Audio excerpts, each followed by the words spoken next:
सुप्रभात। मैं Prashant Kumar Chaturvedi, US academy Rajpur Campierganj से आपका हिंदी का शिक्षक।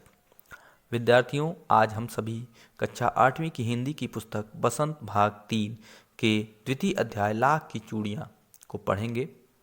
चूड़ियाँ। भारतीय समाज, भारतीय संस्कृति में चूड़ियों का विशेष महत्व है। ये सुहागिनों के सुहाग का प्रतीक भी मानी जाती हैं। ये कांच से लेकर सोने तक की निर्मित होती हैं। इनको बनाने की अलग अलग विधियां तथा इनके अलग अलग कुशल कारीगर भी हैं, जो अपनी कुशलता का परिचय देते हुए सुंदर आकर्षक चूड़ियों का निर्माण करते हैं। चूड़ियां लाख से भी बनाई जाती हैं। लाख क्या है, हम इसके बारे में थोड़ा जान लें। लाख एक प्राकृतिक राल है जो लाख के कीटों के द्वारा निर्मित होता है। लाख की खेती भी की जाती है। लगभग 35,000 कीटों के द्वारा 1 किलो रंगीन लाख का उत्पादन होता है। लाख भारत, इंडोनेशिया, थाईलैंड आदि देशों में बहुतायत मात्रा में पाया जाता है। लाख से बहुत सी आवश्यक वस्तुओं का निर्माण होता है, जैसे सरकारी कामकाज में प्रयोग में लाए जाने वाली सील, वार्निश, पॉलिश आदि लाख से ही निर्मित होते हैं। इसके अतिरिक्त सजावटी पेन, गुलदस्ते, फोटो फ्रेम्स, मोटे मोटे कंगन, बाजूबंद, गले के हार आदि सुंदर घरेलू गृहोपयोगी वस्तुएं भी लाख से निर्मित होती हैं। लाख से जुड़ी वस्तुओं का निर्माण करना बहुत से लोगों का पैतृक धंधा भी है, पैतृक व्यवसाय है। वह इस पैतृक व्यवसाय के अतिरिक्त कुछ नहीं जानते। इसके अतिरिक्त उन्होंने कुछ भी नहीं सीखा है। यह पाठ भी हमारे उसी समाज की ओर संकेत करता है जो पैतृक काम धंधों से अपना जीविकोपार्जन करते हैं। उसके अतिरिक्त उन्होंने कोई भी काम, कोई भी व्यवसाय नहीं सीखा है। लेकिन बढ़ते हुए मशीनीकरण के कारण, बढ़ती हुई आधुनिकता के कारण उन पैतृक काम धंधों से अपना जीविकोपार्जन करने वाले लोगों के सामने रोजगार की समस्या खड़ी हो गई है। मशीनी युग के कारण इन लोगों का काम धंधा इनके हाथों से छिनता हुआ नजर आ रहा है। इनके व्यवसाय पर इसका बहुत बुरा असर पड़ा है, जिसके कारण बहुत से लोग बेरोजगार भी हो गए हैं। यह पाठ एक ऐसे ही व्यक्तित्व के का परिचय हमसे कराएगा जो ऐसे ही मनोव्यथा से पीड़ित है और हमारे समाज के उस विशेष वर्ग का परिचायक है जिनका मशीनीकरण के कारण उनका पैतृक व्यवसाय उनसे छिन चुका है और वे उनके सामने रोजमर्रा का जीवन, कठिन जीवन जीने के लिए एक विकट परिस्थिति उत्पन्न हो गई है। उनके सामने रोजी रोटी का सवाल खड़ा हो गया है। वे आर्थिक तंगी को झेल रहे हैं। उनका व्यवसाय लगभग ठप हो गया है। तो आइए हम पढ़ते हैं लाख की चूड़ियाँ। सारे गांव में बदलू मुझे सबसे अच्छा आदमी लगता था, क्योंकि वह मुझे सुंदर सुंदर लाख की गोलियां बना कर देता था। मुझे अपने मामा के गांव जाने का सबसे बड़ा चाव यही रहता था कि जब मैं वहां से लौटता था तो मेरे पास ढेर सारी गोलियां होती, रंग बिरंगी गोलियां जो किसी भी बच्चे का मन मोह ले। बच्चों को बहुत रंग बिरंगी चीज़ें काफ़ी आकर्षक करती हैं और ख़ास करके जब बचपन में वे गोलियों से यानी कंचों से खेलते हों तो बच्चों को वो काफ़ी लुभाती हैं। दुकानों पर रंग बिरंगी गोलियां उन्हें अपनी तरफ आकर्षित करती हैं। वे उन्हें खरीदने के लिए लालायित होते हैं। लेखक भी अपने मामा के गांव जाया करता था और उस गांव में उसे एक बदलू नाम का व्यक्ति जो सबसे अच्छा व्यक्ति लगता था। और देखिए, बच्चों को कोई व्यक्ति क्यों अच्छा लगता है, क्योंकि वो व्यक्ति बच्चों से किसी न किसी प्रकार से जुड़े होते हैं। बदलू एक बहुत ही सज्जन व्यक्ति था जो लेखक को काफ़ी प्रेम करता था और जब भी लेखक उसके यहाँ जाता था तो बदलू से लाख की रंग बिरंगी गोलियां, आकर्षक गोलियां उसे बना कर देता था, जो आ, उसे कहीं भी खरीदने से प्राप्त नहीं हो सकती थी या उसे कहीं और से प्राप्त नहीं होती थी। यह बदलू का प्रेम था जो वह जो वह लेखक के प्रति प्रकट करता था। ठीक है। ढेर सारी रंग बिरंगी गोलियां जिसे जो किसी भी बच्चे का मन मोह लेती थी।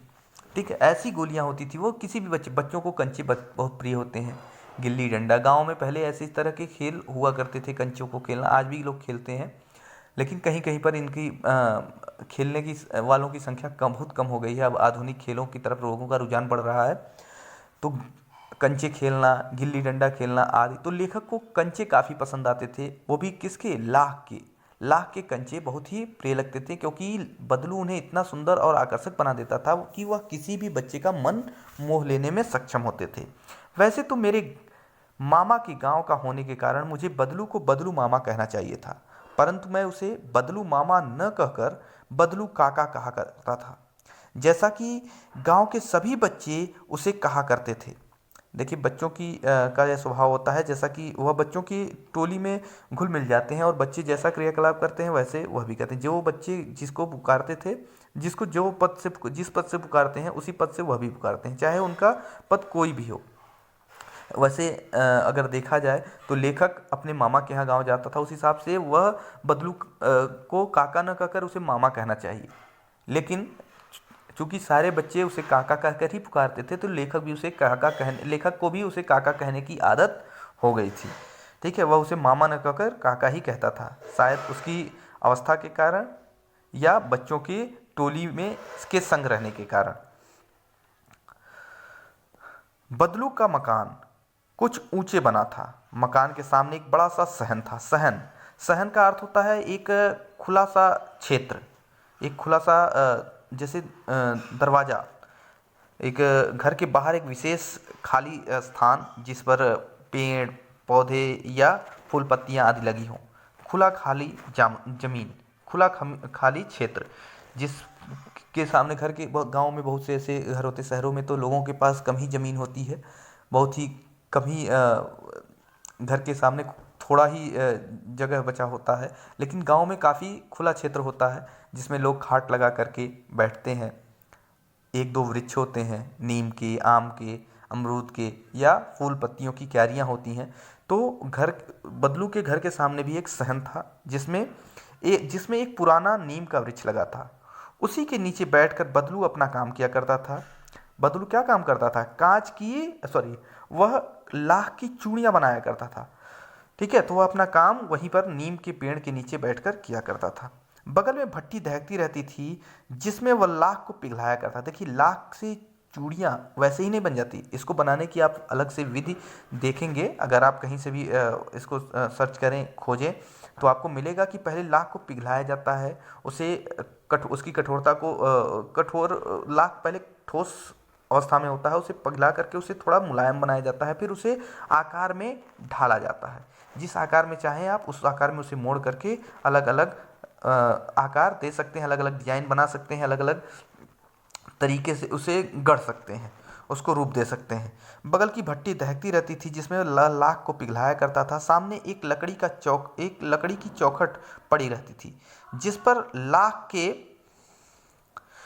मुलायम होने पर वह उसे सलाख के समान पतला करके चूड़ी का आकार देता था। देखिए, पहले लाख मोटी अवस्था में होता था, उसे पिघला करके, जैसे हाथ से हम लोग किसी भी चीज़ को, मिट्टी को ही हम उसे एक बेलन के आकार का बेलते चले जाते हैं और उसे हम पतली अवस्था में बना देते हैं। या घर पे आपने देखा होगा आटे की लोइयाँ मम्मी किस तरह से उसे चाक पर मथती हैं या उसे रगड़ती हैं और वह एक लंबे आकार का रूप धारण कर लेता है। एक पतले से बेलन के रूप में वह आगे बढ़ जाता है, एक डंडे के रूप का धारण कर लेता है, फिर उससे तोड़कर लोइयाँ बनाती हैं। लेकिन वह बदलू उसे पतले आकार में बना करके उसे फिर घुमा करके एक चूड़ी का आकार देता था।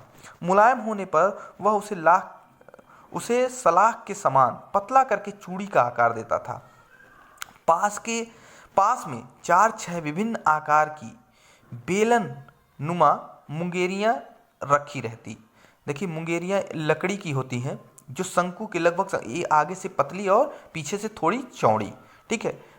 क्रिकेट का आपने बैट का मुठिया देखा होगा, हत्था देखा होगा, तो खैर वो तो गोल ही होता है, लेकिन ये जो जो इसके पास मुंगेरी होती थी वह क्या होती थी, नीचे से चौड़ी और ऊपर से पतली होती थी, जिसमें वह पहनाकर अलग अलग साइज, देखिए उसके पास कितनी है, 4 से 6 विभिन्न आकार की बेलन नुमा मुंगेरियां रखी रहती थी, जो आगे से कुछ पतली और पीछे से मोटी होती थी। ठीक है। वह शंकु के लगभग शंकु के आकार की, लेकिन शंकु काफ़ी चौड़ा हो जाता है नीचे से, लेकिन वह नीचे से हल थोड़ा धीरे धीरे करके वह आगे की तरफ जाने पर आपने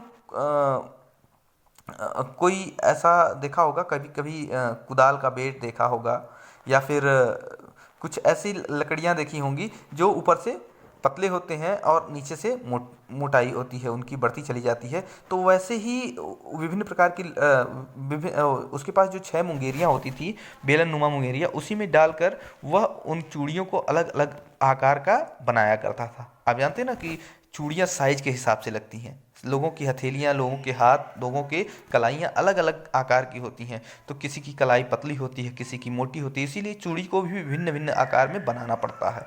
ठीक है। जैसे आप चूड़ियों की साइज खैर आपको बहुत नहीं पता होगा, लेकिन 2 4, 2 6, 2 8 ऐसे करके अलग अलग साइजें आती हैं। ठीक है। तो वह उन्हें अलग अलग आकार का बनाया करता था। लाख की चूड़ियों को आकार देकर वह उन्हें मुंगेरियों पर चढ़ाकर गोल और चिकना बनाता, और तब एक एक करके पूरे हाथ की चूड़ियां बना चुकने के पश्चात वह उन पर रंग करता। ठीक है। चूड़ियां जब बन जाती थी वह ठोस आकार की हो जाती, तो ठोस हो जाती, वह गोल आकार की हो जाती और थोड़ी ठोस हो जाती थी, तब वह उन्हें अलग अलग रंगों से रंगता था। बदलू यह कार्य सदा ही एक मचिए पर बैठकर किया करता। मचिया आप जानते हैं लकड़ी का होता है, छोटा सा आप लगभग सभी के घरों पे देखा जाएगा, मिल जाएगा मचिया। ठीक है। तो वह उस पर बैठकर किया करता था वह काम, जो काफ़ी पुरानी थी, जो बहुत ही पुरानी थी। बगल में ही उसका हुक्का रखा रहता था, जिसे वह बीच बीच में पीता रहता। हुक्का हुक्का आप जानते हैं, देखा होगा आपने। ठीक है। जो एक पाइप लगा होता है और लकड़ी का होता है, या फिर अलग अलग स्टील का भी हो सकता है, वह किसी भी चीज़ का होता है, पीतल का भी हो सकता है। ठीक है। उसमें वह तंबाकू आदि रख करके उसका सेवन करते हैं, हुक्का गुड़गुड़ाते हैं, जिसे वह बीच बीच में पीता रहता। गांव में मेरा दोपहर का समय अधिकतर बदलू के पास बीतता। वह मुझे लला कहता, लला मतलब लाला। ठीक है। प्यार से लोग छोटे बच्चों को लाला भी कहते, लाला कहा करता, और मेरे पहुंचते ही मेरे लिए तुरंत एक मचिया मंगा देता, बैठने के लिए उसके लिए एक मचिया मंगा देता। मैं घंटों बैठ बैठ कर उसे इस प्रकार की इस प्रकार चूड़ियाँ बनाते देखते रहता। लगभग रोज ही वह 4 6 जोड़े चूड़ियाँ बनाता, 4 6 जोड़े चूड़ियाँ बनाता था। ठीक है। यह दिन भर काम करने के बाद वह 4 6 जोड़े ही चूड़ियाँ बना पाता था। पूरा जोड़ा बना लेने पर वह उसे बेलन पर चढ़ाकर कुछ क्षण चुपचाप देखता रहता, मानो वह बेलन न होकर किसी नववधु की कलाइयाँ हो। अच्छा, चूड़ियाँ किस लिए बनाई जाती हैं? सुहागिनों के लिए बनाई जाती हैं। खैर चूड़ियाँ तो बहुत से लोग नववधुएं भी पहनती हैं, लड़कियां भी आजकल पहनती हैं। तो वह खास करके सुहागिनों के लिए इसका विशेष महत्व होता है। शादी के समय नई नई आकर्षक चूड़ियाँ पहन करके लोग विदा होते हैं, सुंदर चूड़ियों का प्रयोग करते हैं। तो वह उसे चुपचाप देखता और देखता कि क्या वह यह कल्पना करता कि वह बेलन को एक कलाई के रूप में, नववधु की कलाई के रूप में उसकी कल्पना करता, बेलन को की कल्पना करता, और उस चूड़ियों को चढ़ा लेने के बाद उनकी सुंदरता को मन ही मन आंकता था कि यह कितनी सुंदर लग रही हैं। अगर उसकी सुंदरता बहुत अच्छी नहीं है तो उसको रंगों से या फिर किसी अलग आकार दे करके उनको और सुंदर बनाने का प्रयास करता था। बदलू मनिहार था, चूड़ियाँ बनाना उसका पैतृक पेशा था। वह चूड़ियाँ बनाना ही उसका पैतृक पेशा था। उसने अपने पुरखों से यह पेशा प्राप्त किया था, अपने पूर्वजों से यह पेशा प्राप्त किया था। पुरखों से नहीं कह सकते, उसके पिता, उसके और पिता, और हो सकता है उसके और पहले के भी जो उसके वंशज थे वह चूड़ियाँ बनाते रहे हों। ठीक है। और वास्तव में वह बहुत ही सुंदर चूड़ियाँ बनाता था, बहुत ही सुंदर आकर्षक चूड़ियाँ बनाता था। उसकी बनाई हुई चूड़ियों की खपत बहुत थी। वह बहुत थी। उस गांव में तो सभी स्त्रियां उसकी बनाई हुई चूड़ियां पहनती थी।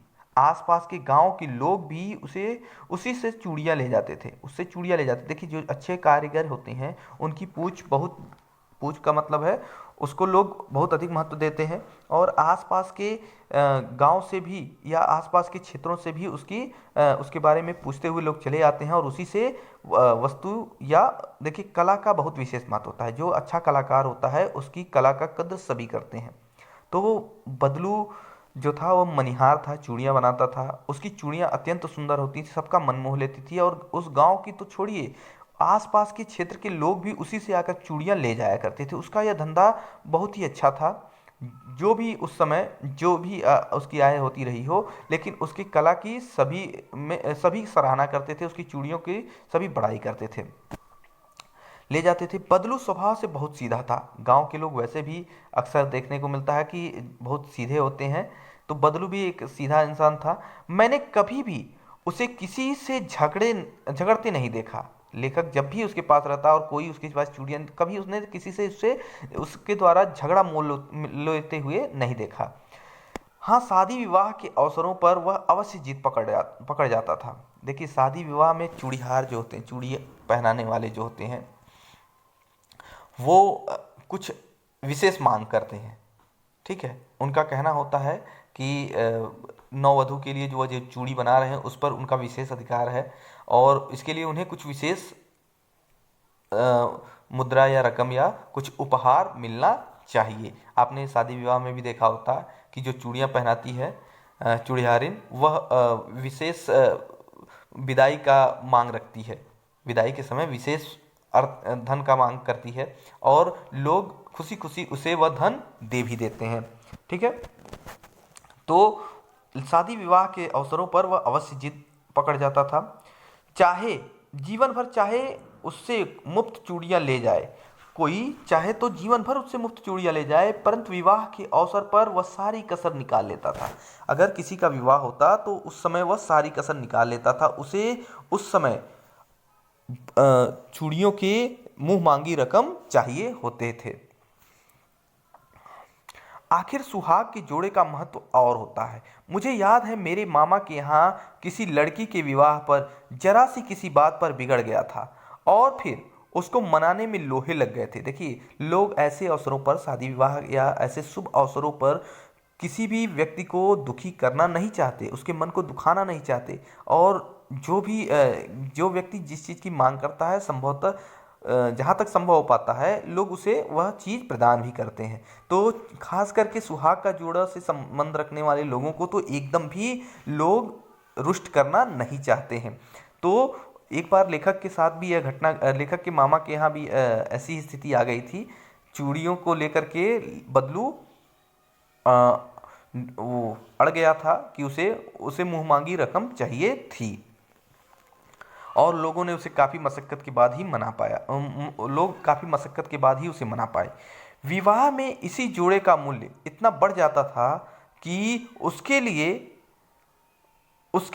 उसकी घरवाली को सारे वस्त्र मिलते, ढेरों अनाज मिलता, उसको अपने लिए पगड़ी मिलती और रुपए जो मिलते सो अलग। ठीक है, उसे बहुत सी चीज़ें उपहार स्वरूप मिलती थी। उसकी पत्नी को वस्त्र मिलते, ठीक है, ढेरों अनाज मिलता और उसके लिए पगड़ी के साथ साथ उसे रुपए भी मिलते थे। तो इस अवस्था में आपने भी देखा होगा कि आपके यहाँ कुछ ऐसे कामकाजी व्यक्ति होते हैं जिनको ये सब चीज़ें शादी विवाह के अवसर पर बहुतायत मात्रा धन दिया जाता है, अनाज दिया जाता है। चाहे वह जिसे कहते हैं ना, नाउन होती हैं या चूड़ीहारी होते हैं या फिर माली होते हैं। तो बहुत से ऐसे लोग होते हैं जो इस अवसर पर उन्हें उनकी मुँह मांगी चीज़ें उन्हें प्रदान करनी पड़ती हैं। साड़ियाँ दी जाती हैं, वस्त्र दिए जाते हैं। ठीक है, तो और सिर्फ उस व्यक्ति के भी नहीं, उसकी पत्नी के लिए भी। ठीक है, चलिए आगे देखते हैं। यदि संसार में बदलू को किसी बात से चिढ़ थी तो वह कांच की चूड़ियों से। भाई क्यों ना हो, एक व्यवसाय करने वाला दूसरे अपने ही व्यवसाय को टक्कर देने वाले से तो चिढ़ रखेगा ही रखेगा। कांच की चूड़ियों का प्रचलन बढ़ने से बदलू की लाख की चूड़ियों पर के खरीदारी पर भी, उसके व्यवसाय पर भी असर पड़ रहा था। तो उसे कांच की चूड़ियों से चिढ़ तो होगी ही होगी। ठीक है, यदि संसार में बदलू को किसी बात से चिढ़ थी तो वह कांच की चूड़ियों से। यदि किसी भी स्त्री के हाथों में उसे कांच की चूड़ियां दिख जाती तो वह अंदर ही अंदर कुढ़ उठता। क्यों कुढ़ उठता भाई? उसका उसे वह लाख की चूड़ियां बनाता था, और लोग अगर कांच की चूड़ियां पहनना शुरू कर दें तो लाख की चूड़ियां कौन पसंद शुरू लाख की चूड़ियां कौन खरीदेगा? ठीक है, तो वह जब भी देखता किसी को कांच की चूड़ियां पहनता हुआ तो अंदर ही अंदर गुस्सा होता था, कुढ़ उठता था। ठीक है, उसे जलन होती थी। उसे यह मनुष्य का स्वाभाविक स्वरूप यह मनुष्य का स्वभाव है कि जब उसे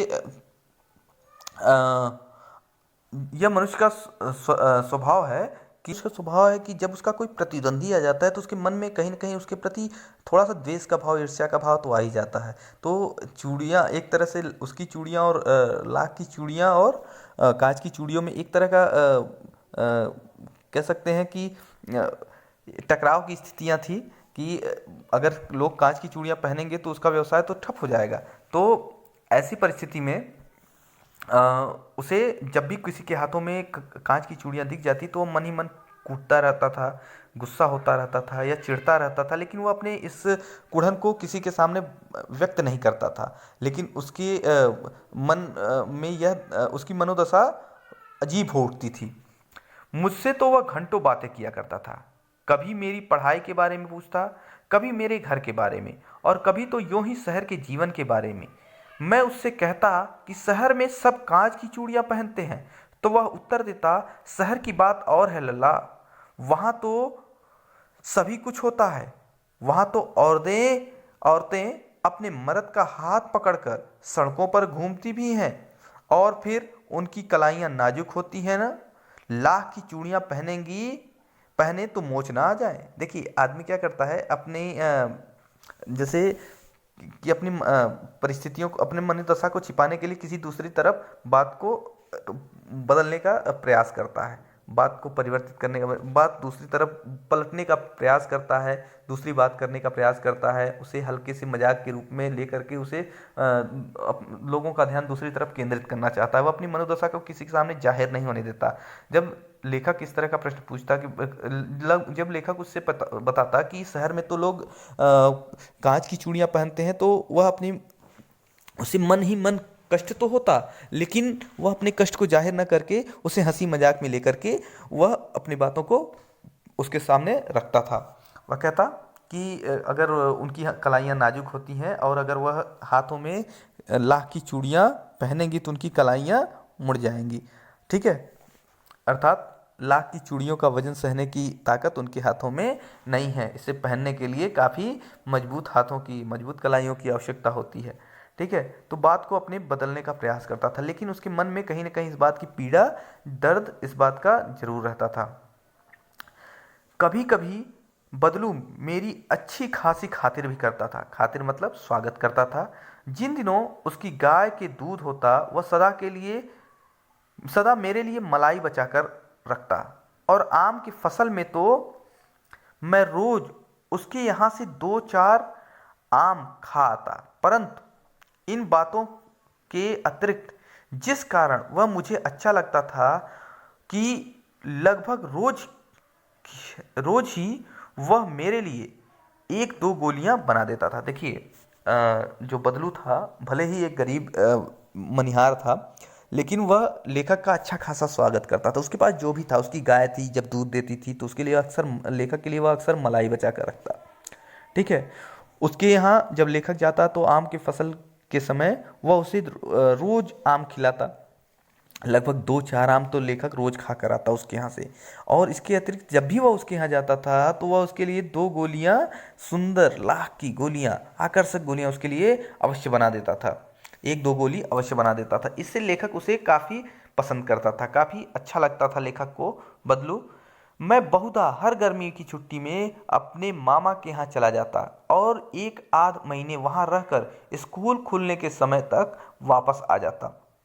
देखिए बच्चों का स्वभाव होता है जिन्हें कि जहाँ उन्हें अच्छा लगता है वह हर बार उस जगह जाने का प्रयास करते हैं। तो लेखा बहुधा बहुधा का मतलब अक्सर, हमेशा, जब भी छुट्टी होती थी, बहुत बार, मतलब हमेशा, जब भी, अक्सर प्रयास करता हुआ कि जब भी छुट्टी होती तो वह अपने मामा के यहाँ जाने का प्रयास करता, क्योंकि उसे वहाँ का रहन सहन, वहाँ की बाल मंडली और साथ ही साथ बदलू का व्यवहार बहुत ही अच्छा लगता था। परंतु दो तीन बार ही मैं अपने मामा के यहाँ गया होऊंगा, तभी मेरे पिताजी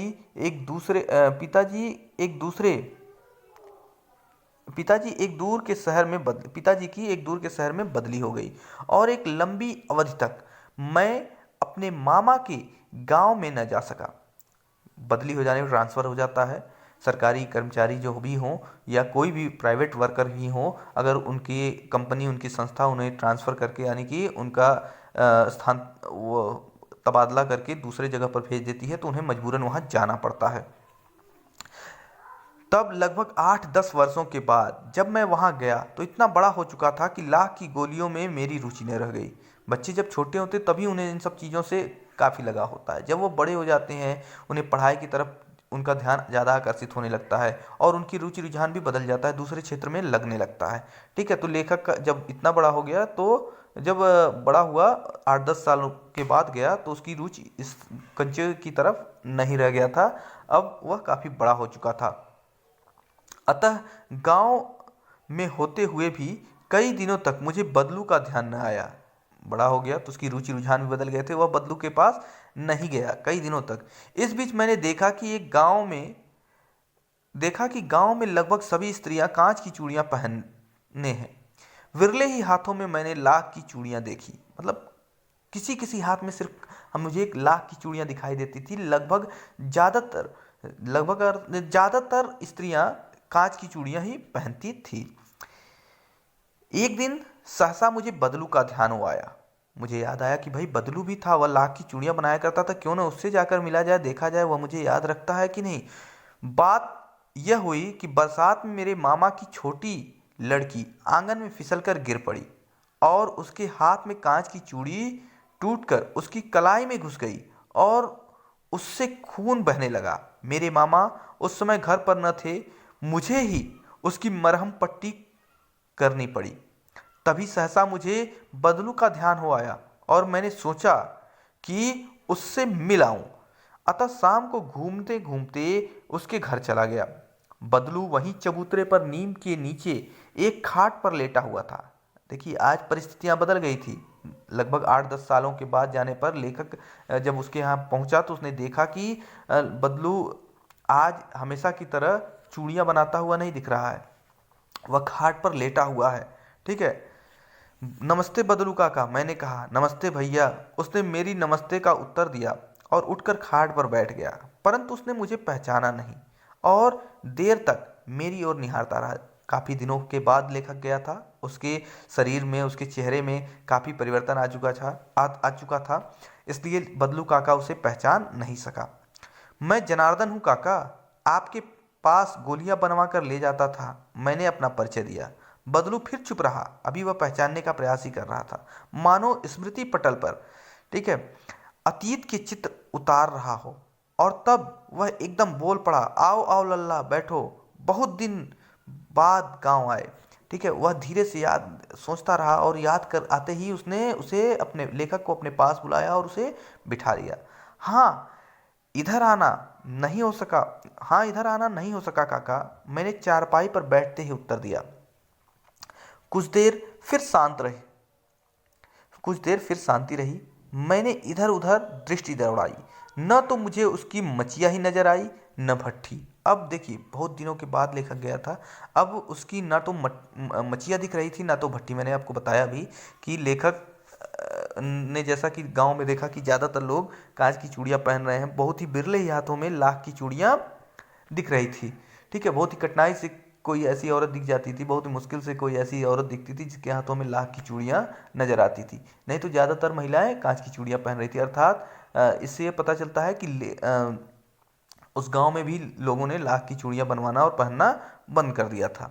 तो भाई बदलू के व्यवसाय पर भी इसका फर्क पड़ेगा। जहां बदलू दिन भर कार्य करने में जुटा रहता था, दो चार जोड़े रोज बनाता था, आज जब लाख की चूड़ियां पहनने वाला कोई नहीं दिख रहा था, कम ही लोग दिख रहे थे, तो उसका व्यवसाय पर भी इसका बुरा असर पड़ा हुआ था। आजकल काम नहीं करते काका, मैंने पूछा। नहीं लल्ला, काम तो कई साल से बंद है। मेरी बनाई चूड़ियां कोई पूछे तब तो। गांव में कांच का प्रचलन हो गया है, गांव गांव में कांच का प्रचलन हो गया है। वह बड़े ही ऐसे मन ही उसका मन आर्द्र मन से, दुखी मन से उसने कहा, लेकिन उसने अपने देखिए उसके चेहरे पर ऐसा भाव नहीं था, लेकिन फिर भी लेखक ने उसके स्वभाव, उसकी आवाज़ से, उसकी बातों से यह बात पढ़ लिया कि उसके मन में इस बात का दुख है। वह कहता है व्यवसाय मेरा ठप हो गया है, अब मैं यह लाख की चूड़ियाँ नहीं बनाता, और अब तो गांव गांव में कांच का प्रचलन हो गया है, सब कांच की चूड़ियां पहनते हैं। वह कुछ देर चुप रहा, फिर बोला, मशीन युग है ना लल्ला। मशीन युग, मशीन युग से कहने का उसका क्या तात्पर्य है? आज की आधुनिक औद्योगिक क्रांति, जिसके कारण छोटे मोटे कामगारों के काम छिन रहे हैं। ठीक है, बहुत से लोगों का पैतृक धंधा भी छिन चुका है, जिन्होंने लोगों ने, जो लोग अपने पैतृक व्यवसाय को आगे बढ़ा रहे थे, अब उनका वह पैतृक व्यवसाय ठप होता हुआ नजर आ रहा है। बहुत से ऐसे काम धंधे हैं जो आपको दिख जाएंगे। आजकल मशीन आजकल सब काम मशीन से होता है, खेती भी मशीन से जोते जाते हैं, और फिर जो सुंदरता कांच की चूड़ियों में होती है वह लाख में कहाँ संभव है। ये तो स्वाभाविक सी बात है। आजकल की मशीनें एक से एक आकर्षक डिजाइन, आकर्षक सुंदर स्वरूप दे देती हैं वस्तुओं को, तो जो देख करके किसी का भी मन उसको प्राप्त करने के लिए लालायित हो उठे, जिसे देख करके किसी का भी मन उसे प्राप्त करने के लिए लालायित हो उठे। वह हाथ में उतनी सफाई नहीं दिखती है, लेकिन फिर भी हाथ की बनाए हुए कलाकृतियां भी विशेष होती हैं। लेकिन कांच बड़ा खतरनाक होता है, बड़ी जल्दी टूट जाता है। मैंने कहा, नाजुक तो फिर होता ही है लल्ला, नाजुक तो फिर होता ही है लल्ला। कहते कहते खांसी आ गई और वह देर तक खांसता रहा। मुझे लगा उसे दमा है। अवस्था के साथ साथ शरीर ढल चुका था। उसके हाथों और माथे पर नसें उभर आई थी। उसकी उम्र अधिक हो गई थी, और काम न करने के कारण और चिंता के कारण शायद उसका शरीर और भी जल्दी अपने वृद्धावस्था को प्राप्त कर रहा था। जाने कैसे उसने मेरी शंका भांप ली और बोला, दमा नहीं है मुझे, फसली खांसी है। यही महीने 2 महीने से आ रही है, 10-15 दिन में ठीक हो जाएगी। मैं चुप रहा। मुझे लगा उसके अंदर कोई बड़ी व्यथा छिपी है। भाई व्यथा तो थी उसके अंदर, दुख तो था, दर्द तो था। भाई किसी का भी व्यवसाय छिन जाए, उसका व्यवसाय ठप हो जाए, तो उसके अंदर दर्द तो होगा ही होगा। लेखक इस बात को भांप गया था। लेखक अब इतना बड़ा हो गया था कि वह किसी की मन की बातों को भी पढ़ सकता था। मैं चुप रहा। मुझे लगा कि अंदर कोई बहुत बड़ी व्यथा छिपी है। मैं देर तक सोचता रहा कि इस मशीनी युग ने कितने हाथ काट दिए हैं। कुछ देर फिर शांति रही, जो मुझे अच्छी नहीं लगी। लेखक ने सोचा, इस युग ने, इस मशीनी युग ने कितने लोगों के हाथ काट दिए। हाथ काट देने का मतलब क्या है? कितने लोगों से उनका रोजगार छीन लिया है। उनका पैतृक व्यवसाय ही नहीं, उनका पैतृक व्यवसाय या उनका रोजगार, उनके हाथों से उनके जीवन का आधार, जिससे वह अपना और अपने परिवार का जीविकोपार्जन करते थे, अब उनका वह व्यवसाय, वह रोजगार धीरे धीरे उनके हाथों से छिन रहा है। जैसे जैसे मशीनी युग बढ़ रहा है, बहुत से लोगों से उनका रोजगार भी छिनता चला जा रहा है। मशीनी युग बढ़ने से कर्मचारियों की संख्या कम हो रही है, उत्पाद अधिक हो रहा है। इससे क्या है? इससे लोगों का व्यवसाय तो पर असर पड़ रहा है, लोगों के काम पर असर पड़ रहा है, उनके रोजगार पर असर पड़ रहा है।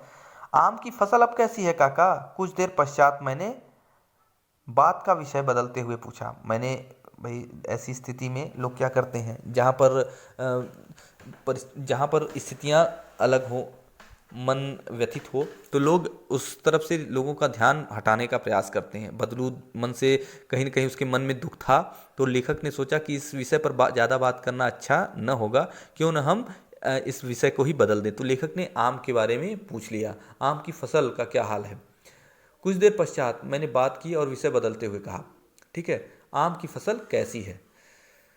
अच्छी है लाला, बहुत अच्छी है, उसने लहक कर उत्तर दिया और अंदर अपनी बेटी को आवाज दी। अरे रज्जो, लल्ला के लिए आम तो ले आ। मेरी ओर मुखातिर होकर बोला, माफ करना लल्ला, मैंने तुम्हें आम खिलाना मैं भूल गया था।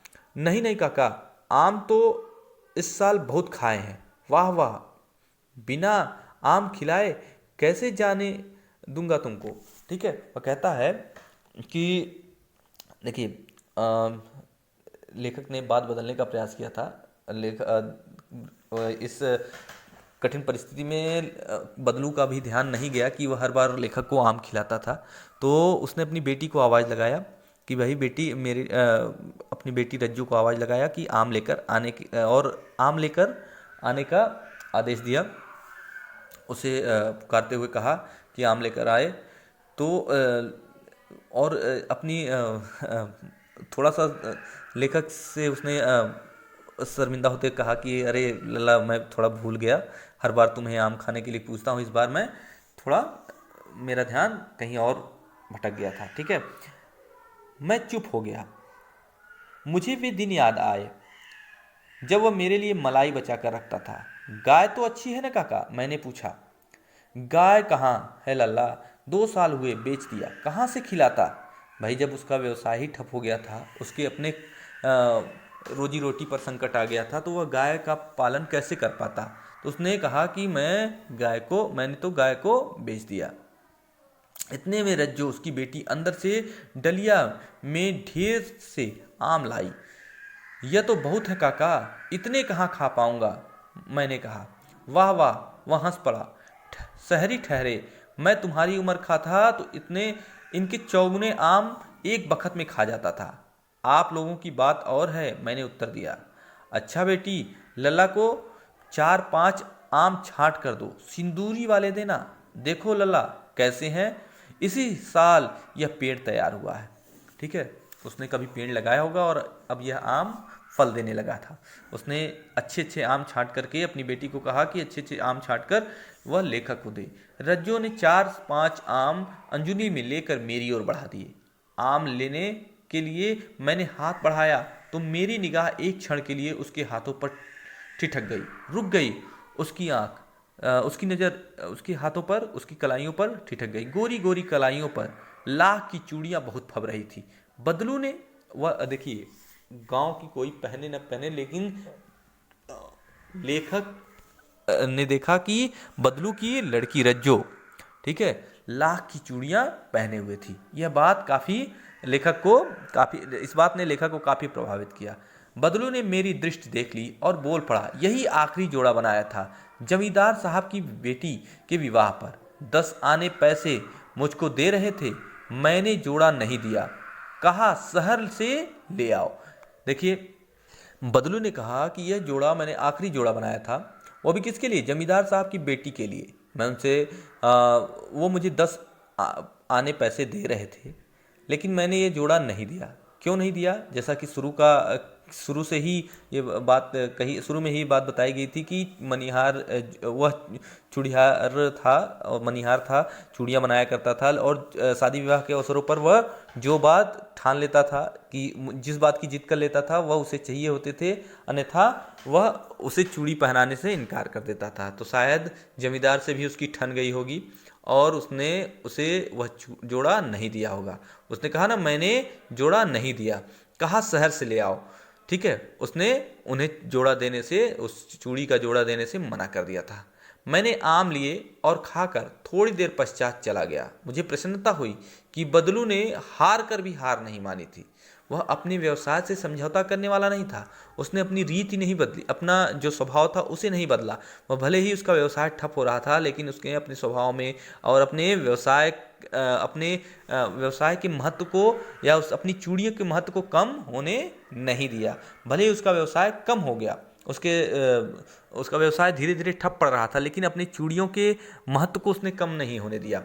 ठीक है। उसका व्यक्तित्व कांच की चूड़ियों जैसा न था कि आसानी से टूट जाए। उसका व्यक्तित्व जो था सशक्त, कठोर, ठीक है, भारी, एकदम लाख की चूड़ियों के समान, जो आसानी से कांच की चूड़ियों की भांति टूटने वाला नहीं था। वह हार मानने वाला नहीं था। वह लड़ने वाला एक जुझारू व्यक्ति था और जिसने कभी समझौता नहीं किया। उसने कभी अपने स्वभाव से, अपने व्यवहार से और अपनी बदलती हुई परिस्थितियों से समझौता नहीं किया। ठीक है।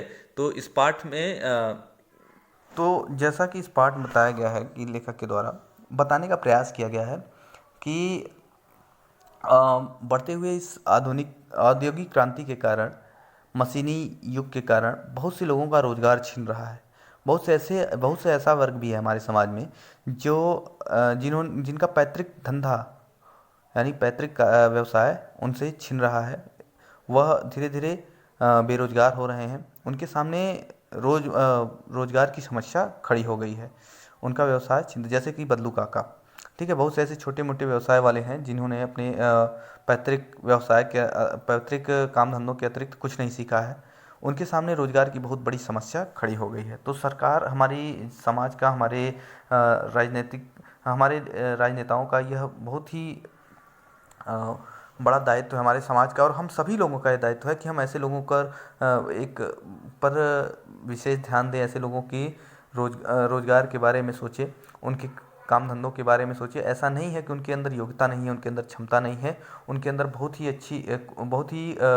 उनके अंदर कार्यकुशलता होती है। वह हाथ से ही ऐसे ऐसे वस्तुओं का निर्माण कर सकते हैं जो हमें अचंभित कर देती हैं। तो हमें इनके इस रोजगार को बढ़ावा देना चाहिए, महत्व देना चाहिए, और उनके सामने खड़ी इस समस्या को, इस रोजगार की समस्या को दूर करने का प्रयास करना चाहिए। उनके लिए आवश्यक कदम, सरकार को भी उनके लिए आवश्यक कदम उठाने चाहिए। तो आइए इस पाठ के प्रश्नों को हम देखते हैं। बचपन में लेखक अपने मामा के गांव चाव से क्यों जाता था और बदलू मामा न कहकर बदलू काका क्यों कहता था। तो जैसा कि मैंने आपको बताया कि लेखक को अपने मामा के गांव जाना बहुत पसंद था। बच्चों को खास करके अपने मामा, अपने नाना के यहाँ या ननिहाल में जाना अच्छा लगता है उन्हें, क्योंकि उनके हम उम्र बच्चे जो होते हैं उनके साथ खेलना कूदना उनको काफ़ी आनंद देता है। लेकिन लेखक को अपने मामा के यहाँ जाने का एक विशेष कारण था। वहाँ पर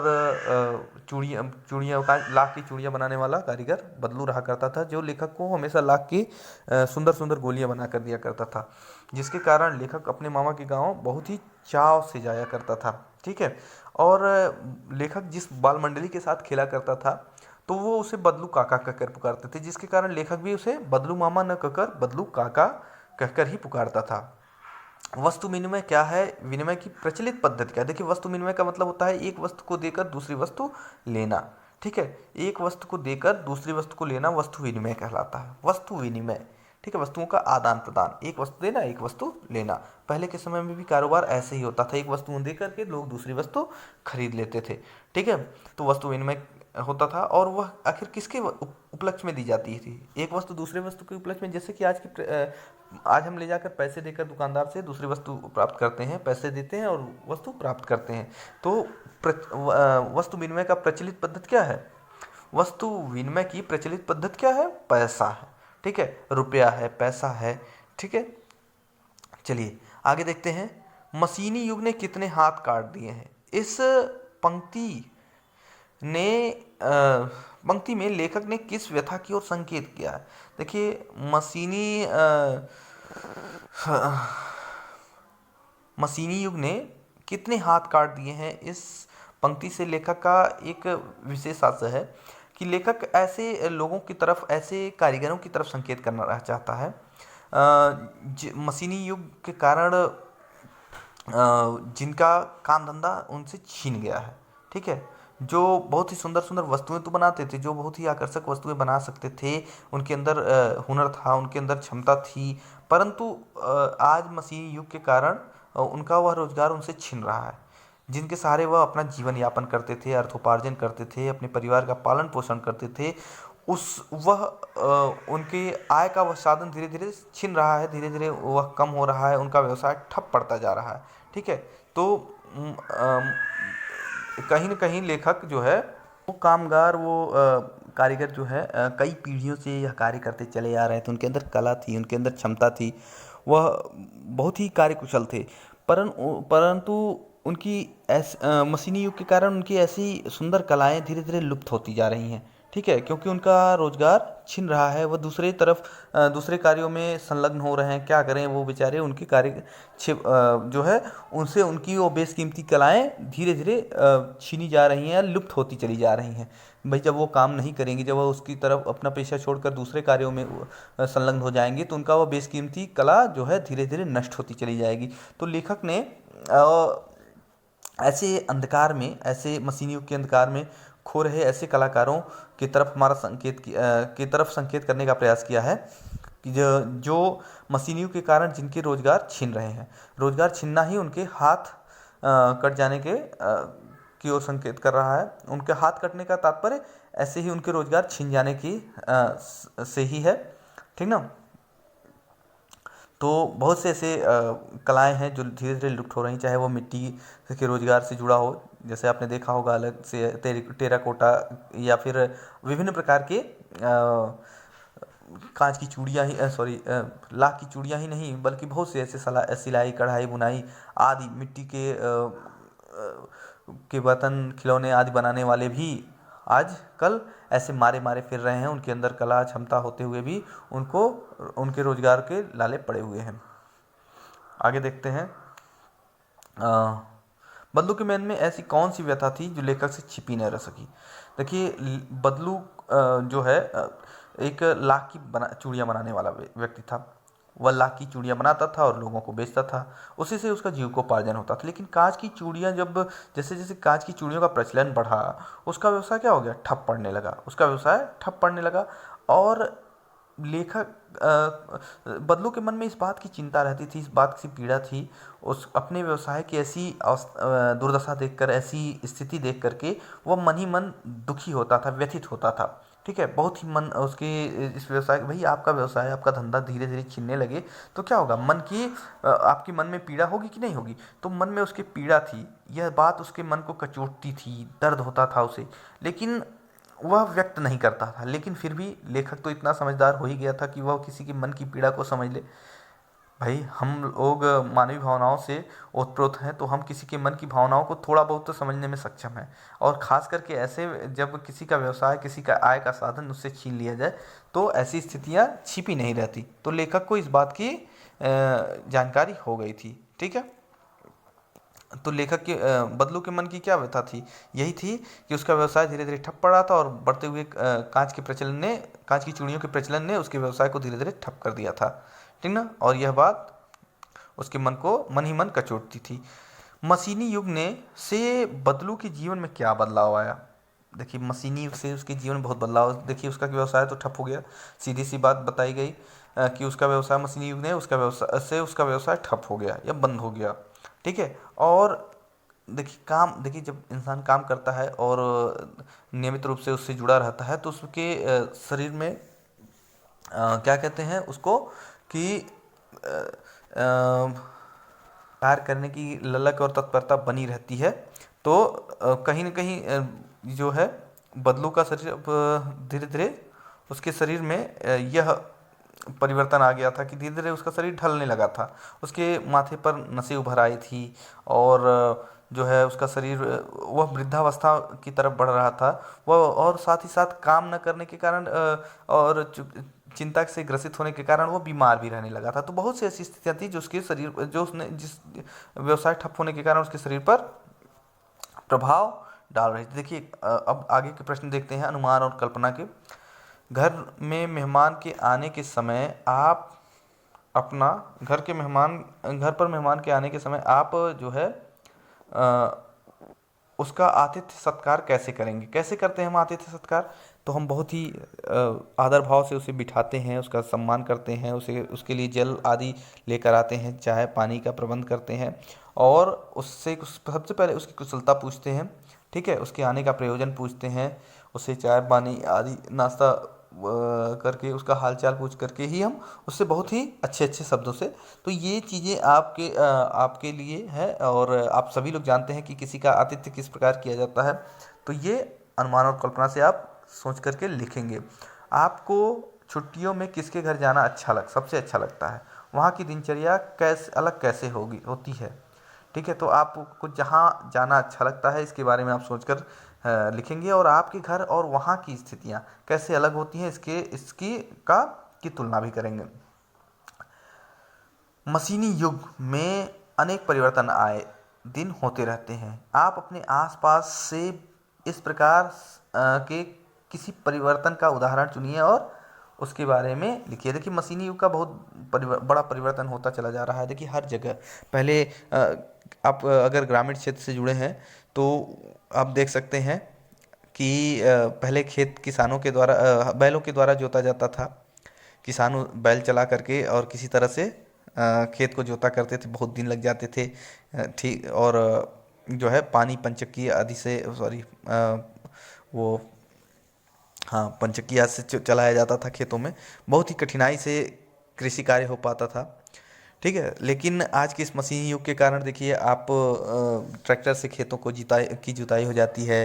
पंपिंग सेट से पानी से खेतों से को सींचा जाता है। बहुत ही आसानी से कार्य हो जा रहे हैं। बहुत से ऐसे चीज़ें हैं मशीनी युग के कारण, बहुत से ऐसे परिवर्तन आए हैं, बहुत से ऐसे बदलाव हैं जिसके से आपकी बहुत सी सुगमता आई है। लेकिन कहीं न कहीं इसका प्रभाव बहुत से लोगों के रोजगार पर भी पड़ा है। मशीनी युग के बढ़ने के कारण लोगों से उनका रोजगार भी छिन रहा है। लोगों की मांग कम हो गई है। काम करने वालों की मजदूरों की संख्या की आवश्यकता उतनी नहीं रह जाती। मशीनों के आ जाने से मशीन कई मजदूरों के कार्य अकेले ही कर लेती है। ठीक है, तो बहुत सी चीज़ें परिवर्तित हुई हैं। आपके हाथों में, अभी आप पढ़ाई कर रहे हैं, आपके हाथों में मोबाइल है, यह भी मशीन का ही एक उदाहरण है। तो कुछ सुगमता, तो कुछ कहीं न कहीं समाज में कठिन परिस्थितियाँ भी उत्पन्न हो रही हैं। ठीक है, तो इसके बारे में जितना भी आप सोच करके आपको लिखना है। ठीक है, ये सब आपके लिए असाइनमेंट के रूप में है, आप इसे करते जाएं अपने उत्तर पुस्तिका में। बाजार में बिकने वाले सामानों की डिजाइन में हमेशा परिवर्तन होता रहता है। आप इन परिवर्तनों को किस प्रकार से देखते हैं, आपस में चर्चा कीजिए। देखिए, बाजार में हमेशा परिवर्तन होते रहते हैं, बहुत से नए नए उत्पाद आते रहते हैं, और उनकी डिजाइन जैसे जैसे बदलती है हम उसे खरीदने के लिए लालायित होते हैं। ठीक है, उसके बारे में हम उसे प्राप्त करने का प्रयास करते हैं। अभी वस्तुओं की डिजाइन कुछ, हम मोबाइल का ही देख लीजिए, मोबाइल को ही देख लें कि पहले छोटे अलग अलग तरह की नई नई फैसिलिटी देते हुए एक एक उसमें नई नई फैसिलिटियाँ जोड़ते चले जाते हैं, और आप उन्हें नए वर्जन की बात करते हुए नई हैंडसेट प्राप्त करने के लिए लालायित दिखते हैं। ठीक है, आप देखिए बाजार में हर प्रोडक्ट नई नई खूबियों के साथ दिन ब दिन बदलाव करके अपने उत्पाद बेचने के लिए आते हैं। कोई अपने टूथपेस्ट को नमक से युक्त बताता है, तो कोई नीम नमक और लौंग से युक्त बताता है, तो कोई 7 औषधियों से युक्त बताता है। तो ऐसे नए नए तरीके ढूंढे जाते हैं बाजार में अपने उत्पाद लाने के लिए, और लोगों को आकर्षित करके अपनी तरफ आकर्षित करने का प्रयास किया जाता है। ठीक है, फिर देखते हैं अगला प्रश्न क्या है, इस पर आप चर्चा करेंगे। अगला प्रश्न है, हमारे खान पान, रहन सहन और कपड़ों में भी बदलाव आ रहा है। इस बदलाव के पक्ष विपक्ष में बात कीजिए और बातचीत के आधार पर लेख तैयार कीजिए। तो ये आप अपने घरेलू सदस्यों से या अपने मित्रों से इस पर चर्चा करके इस पर लेख तैयार करेंगे। बदलू को किसी बात से चिढ़ थी तो कांच की चूड़ियों से, और बदलू स्वयं कहता था जो सुंदरता कांच की चूड़ियों में होती है वह लाख में कहाँ संभव है। ये प्रश्न परीक्षा उपयोगी नहीं है, इसे आप पढ़ेंगे समझेंगे नहीं, अगर आपको समझ में आता है तो आप इसे विद्यालय खुलने पर आप हमसे पूछेंगे। और जितने भी प्रश्न बताए गए हैं इसको अपने आधार पर, यह आपको लगभग उत्तर के एक प्रारूप बताया गया है। इस तरह से आप इसके आंसर लिख सकते हैं। तो आप इसके बारे में अपना विचार व्यक्त करेंगे और उत्तर पुस्तिका में अपने प्रश्नों के उत्तर देंगे। धन्यवाद।